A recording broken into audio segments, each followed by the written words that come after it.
Hello everyone and welcome to the Joy of Editing with Dave Cully. On today's episode I wanted to show you a workflow, and this workflow will be using Lightroom and then moving into Luminar 4.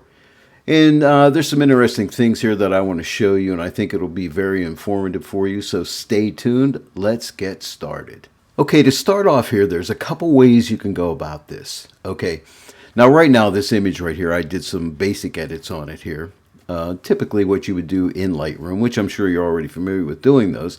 But anyway, I wanted to show you there's two different ways of taking this into Luminar 4. One way is to come up here to File and come down to Plugin Extras and find Luminar 4. See where it says Transfer to Luminar 4?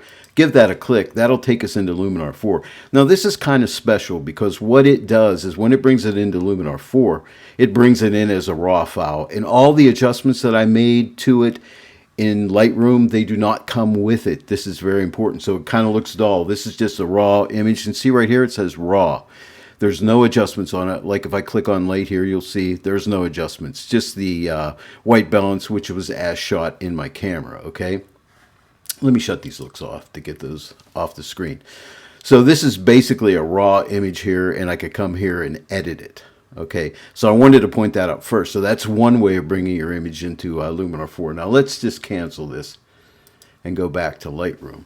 Now the second way of doing it, and this is very important, and you know these methods, you may know this method, but the first method you might not know. But this is typically what people would do. They would right click and come to edit in and find Luminar 4 in your list here and just click on it, and that'll bring us into Luminar 4. But something different happens here. You notice it says what to edit. Edit a copy with Lightroom adjustments. And you'll notice edit a copy and edit original or grayed out. So there's nothing you can do here. All you can do is take Luminar, or take this image into Luminar 4 with the Lightroom adjustments on it. Now you have some options here. You can choose whether you want it to be a TIFF, PSD, or a JPEG.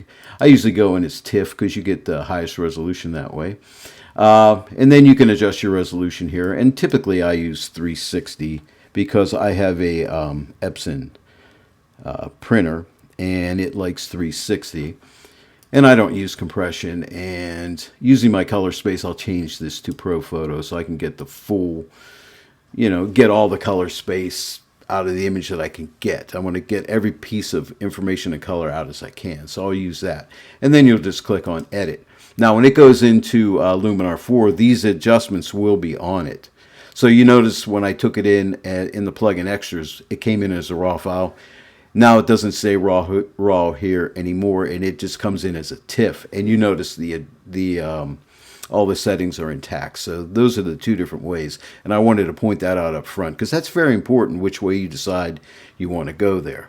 Okay, so here we are in Lightroom. So let's talk about which method should you use. Should you use the last method I showed you or the first method?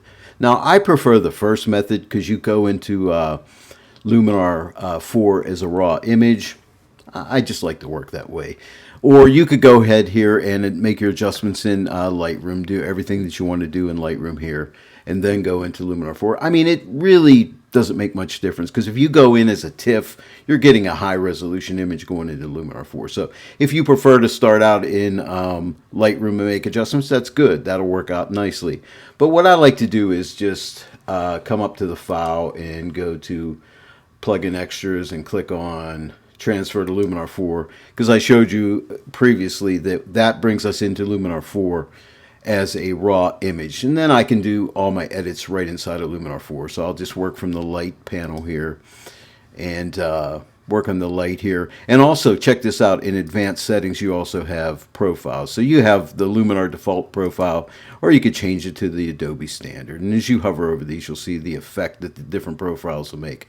So I'm just going to leave it on the Luminar default to start out here. So I used method number one. I came into Luminar 4 as a plugin extra as opposed to editing in Luminar 4, which has the Lightroom pre-baked adjustments put on it, and it comes in my case, as a TIFF file because that's the way I like to work. But in this case, I'm coming into Luminar 4 as a raw file. Okay, and so my typical workflow would be, you know, check the white balance out here, and this was as shot, so I can just play with my temperature here and see if I want to warm it up, cool it down a little bit.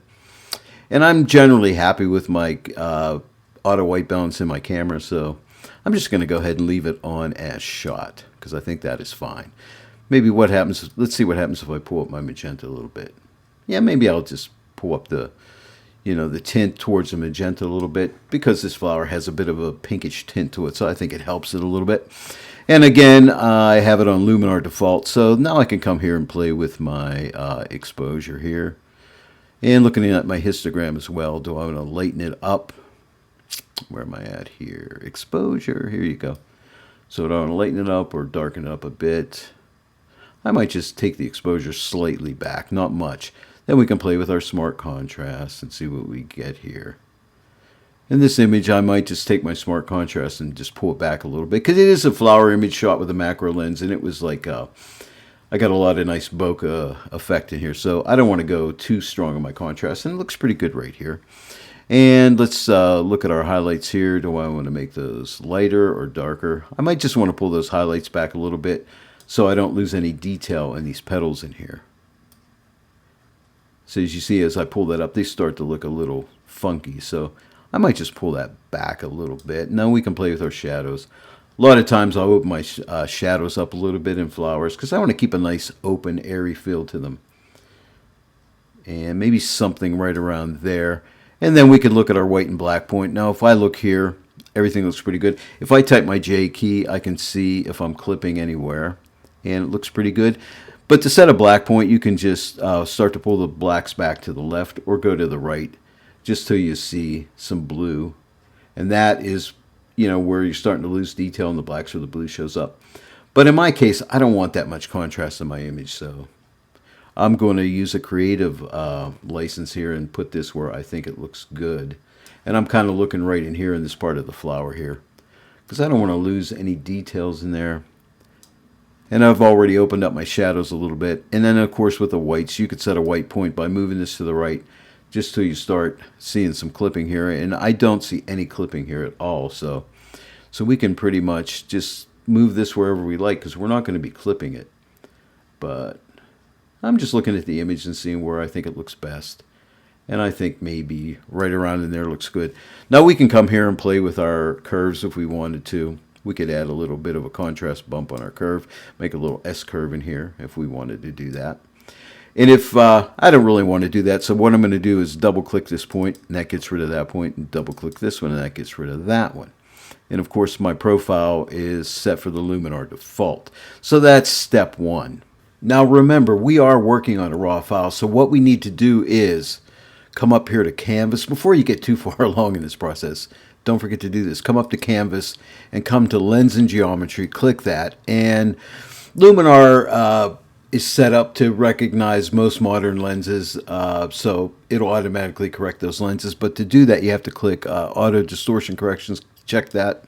And also remove chromatic aberrations is a good thing to do as well. If you have any fringing in your image, you can click the defringe. I don't have any, so I'm good there. And if Luminar doesn't recognize your lens, you can go ahead and manually adjust this yourself. But don't forget that step. It's important.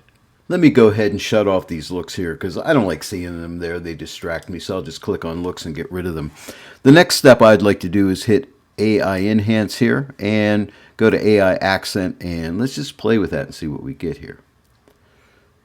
And don't be afraid to move these sliders around.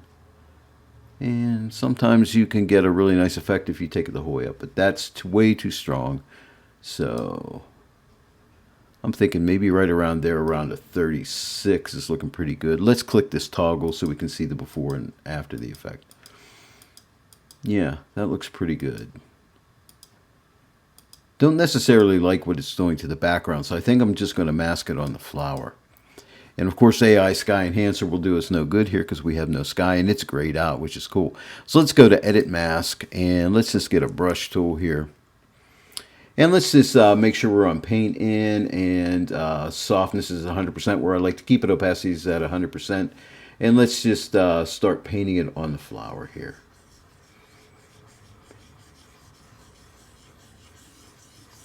And it helps too sometimes to turn the mask on so we can actually see where we're painting. I'm just going to do a quick paint job here. Again, it's a tutorial, so if I was editing this for real, I would be like really taking my time getting it right. But for the tutorial, hey, we can do a fast job here because all I'm doing is showing you how to do it. This is not necessarily the edit I would do. Or not the edit I would do. I would do this edit, but not necessarily, I would take my time in getting it right. So let's shut off this mask here. Okay, now let's click done here. Let's click this toggle. Here's the before and after. So yeah, just on the flower, because I didn't like what it was doing to the background. So that's AI enhance. And structure, let's just play with the structure and see if that helps us at all. So let's take the structure and move it up to the right. Okay, and now I'm mainly looking at the flower in here. Do I want to add any structure? Sometimes on a flower, it doesn't really help it. In my case, I don't think I really want it. But what happens if I go negative on structure? So we can either paint this adjustment on with the mask in the mask mode here, or we can come here and right click AI enhance, because remember I painted it on the flower here. So we can just steal that mask. So let's right click it and click on copy. And now we're still in AI structure here. So let's just click edit mask, brush, and come up here to mask and go to paste the mask. Now the mask is the opposite of what I want, so now I can come over here and right click the mask and invert it, and voila, we have the soft background there, the structure, the negative structure adding to the soft background. So that's a little tip. If you have a mask made, you don't have to keep painting masks. If you need a mask and it's the opposite of the other mask, just copy it and invert it, and it makes things go quicker. So that's a nice tip for you. Let's come up to the info panel here and click it. And as you can see here, I shot this with an ISO of 1000. So, kind of a higher ISO. And I'm sure there's a little bit of noise in here. So let's go back to edit. Let's go ahead and zoom into the image here and come way in here and take a look at the noise. Yeah, so there's a bit of noise in there. So let's do this. Let's come to denoise. I wish they put denoise up here before light, because generally I like to work from the top down, and I think denoise is kind of in the wrong place, in my humble opinion. Okay, so let's just take the luminosity denoise and let's just pull that up a little bit just to get rid of some of that noise in there. I don't like to overdo the noise reduction, but maybe somewhere right around in there. And the color denoise, I usually take that up a little bit, maybe to around a 10 or something like that. I don't really see much color noise at all, if any. So right there. So let's just click here and get it back to full size. So don't forget that all-important step of denoising your image. That is very important. After examining this image a little bit, you can see it's been out in the weather and it's been eaten up with some bugs, and it's got some spots on the petals and things like that. And I do specialize in flower photography, so I really like to clean my images up and get them to look really good. Okay, like as if they weren't out in nature, which they were, but I want my flowers to look pretty. So I'm going to show you how I would work in Luminar 4 to clean that up a bit. Now to do that, what we need to do is come up to this canvas palette right here and click that, and we have a couple options in here. Of course, we can crop our image if we want here. We can erase things, we can clone and stamp. Let's start out with the erasing, and then we're also going to need to use the clone and stamp. So let's click on erase. And now the palette gets prepared here. So what happens, all the adjustments we've made get baked into the image, okay? And so now we can come and erase things out of it, okay? And here's what I recommend when you're erasing.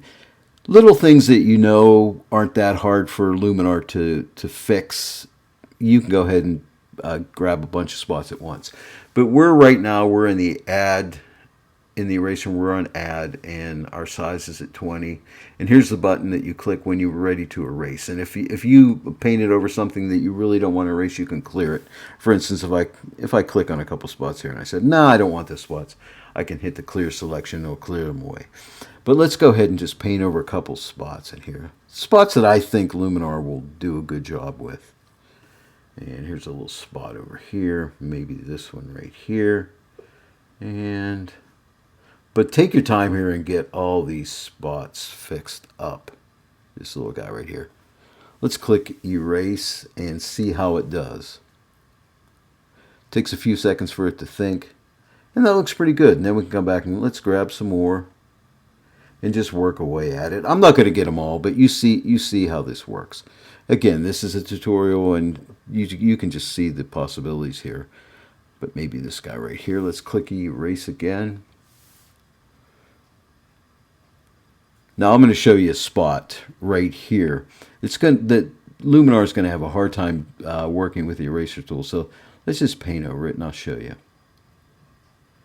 Right there. Now let's click erase. And after it erases, let's zoom into it and take a look. It didn't do too bad, but it looks a little wonky in here. It doesn't look quite right. So I'm just going to hit Command or Control Z to undo that one. And let's come up here and click on Clear Selection. So let's click Done. So that'll go ahead and process this out with my erase effects added to it. Let's see if we can fix this with the Clone and Stamp tool here. So I'm still in my canvas palette, so now we're going to click on Clone and Stamp. It's going to prepare, so it's going to take a second or two here to prepare. Softness is at 100%, opacity is at 19%. Let me just pull this up to 100%. And what you need to do is click to set the source. So I'm going to click maybe right here to set the source, and then I can just come here and paint that and fix it. And let's try this one right here. That looks pretty good. Now, to set a new source, you have to hold the Option or Alt key down and give it a nice click. And that sets that source. And now I can come here and fix that. Right there, that looks pretty good. Now, I don't like this transition right here. I'd like that to be a little smoother. And right in here, a little smoother. So what I'm going to do is hold the Option key down and click maybe right here. And I'm going to take this opacity and pull it way back to maybe around, 10 to 15%, and just kind of paint here just to smooth this out. Just go over it a couple times and blend it. Maybe blend this a little bit so this transition looks pretty good. And maybe right here, let me Alt or Option click right here and just see if we can fade that. Just need to make it look believable, and I think that looks pretty good. Now there's a little spot right there, if you can see it. So let me hold the Alt or Option key down and click, and let's come here and go over this a couple times, just to see if we can clean that up. I mean, when you're cloning stamping, there is a true art to it. And if I wanted this a little more pink here, I can Option or Alt click right here and sample that area and maybe just paint. Yeah. Take your time, but as you can see, that looks pretty good. Now this guy here is going to be a little tricky. So let's see if we can fix it. Now here I got to tell you, this is where I think Luminar, it's not quite up to the par of Photoshop in its erasing and stamping. So I could definitely fix this super easy in Photoshop. But let's give it a stab here. I don't know how the results are going to be, but you'll see. So let's go and take our opacity and pull it the whole way back up to 100%. I'm going to hold the Option or Alt key down, and I'm going to click right here. And let's see if we can fix this. Let's just see if we can paint this back in. And I'm going to hold the Alt. I'm going to have to sample different points along the way. It's not doing a great job here, I don't think. I'm just going to see if I can make it work. Now I'm going to take my opacity and pull it way back. Like I said, we'd have a much easier time of this inside of Photoshop, but let's see if we can make Luminar 4 work for us. Okay, that's not so bad. That low opacity has helped me to blend that. So yeah, that's not bad there. I might want to blend this here a little more, so let me hold the Alt or Option key down here, and let's just smooth this transition out. Maybe come into this area right here and bring a little bit of that in. Let's get rid of that little blemish right there. It's not bad.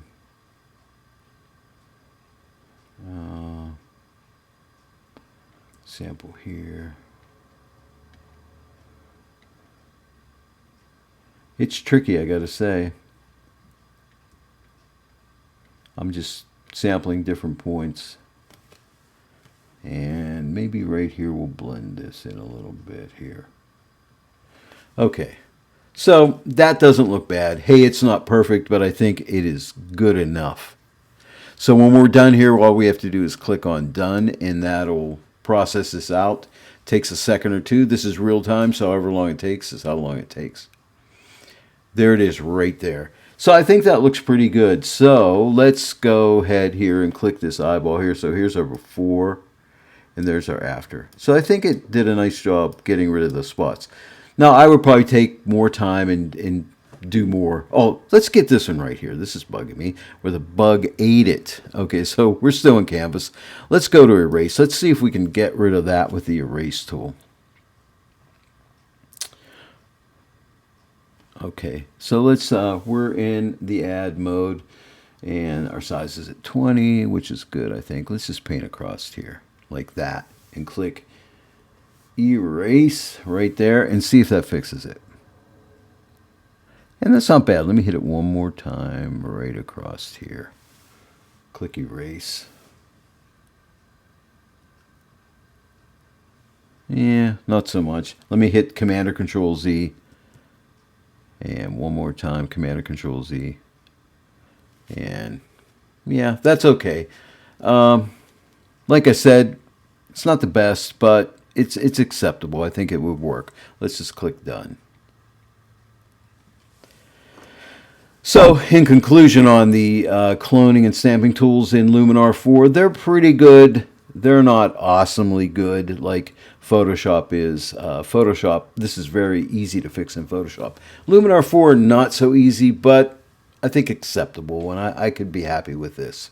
Now, there's a lot more we could do to this image to edit it and get it really looking fantastic, but I don't want this tutorial to get too long, and I've showed you the basic Lightroom to Luminar workflow, and we've done some erasing and cloning and stamping. So one last thing I may do here is come to the Essentials palette and come into color here, and maybe just pull up the vibrance a little bit here to add just a little bit more vibrance to this image here. Yeah, I don't really want to add saturation because it'll go too crazy, so let me double click saturation and get it back, but just a little bit of vibrance takes those weaker colors and starts to pull those up a little bit, and I'm thinking maybe somewhere around there. Again, I went through this edit rather fast because, you know, I didn't want it to get too long, and we did a lot of cloning and stamping and erasing, so that took some time. But anyway, let's look at our before and after. So here's our before and here's our after, and that's looking pretty good. Like I said, in my opinion, it's not quite done yet, but for this tutorial, I think it's good, and you get the idea of how this Lightroom to Luminar workflow works. So let's go ahead and click apply when we're done here, and this will process this out, and it'll bring us right back into Lightroom. Well, that's my workflow, starting out in Lightroom and going into Luminar 4. I start out in Lightroom, going up to plugin extras, taking it into Luminar 4 as a raw file, doing all my edits in Luminar 4, applying those edits, bringing it back into Lightroom, and then if I need to do further edits on my image, I would just right click, and then I would not use plugin extras this time. I would use edit in, and I would choose Luminar 4. I would choose edit the original. This way Lightroom won't make another copy and, you know, suck up space in your hard drive. Okay, it'll just take the original edit from Luminar and just send it back into Luminar, and then you can do further adjustments and then bring it back into Lightroom when you're done. But that's it. Well, I hope you enjoyed this tutorial today. If you did, please give it a like and share it with your friends. And also, if you're not yet subscribed to my channel, please consider subscribing, and if you do, click the bell notification icon, and then every time I upload a new training tutorial, you'll be notified about it. Please also leave comments and questions in the comment section below, and I'll get back to you as soon as possible. Thank you very much again for joining me today in the Joy of Editing with Dave Kelly, and I'll see each and every one of you right here next time. But until then, happy editing.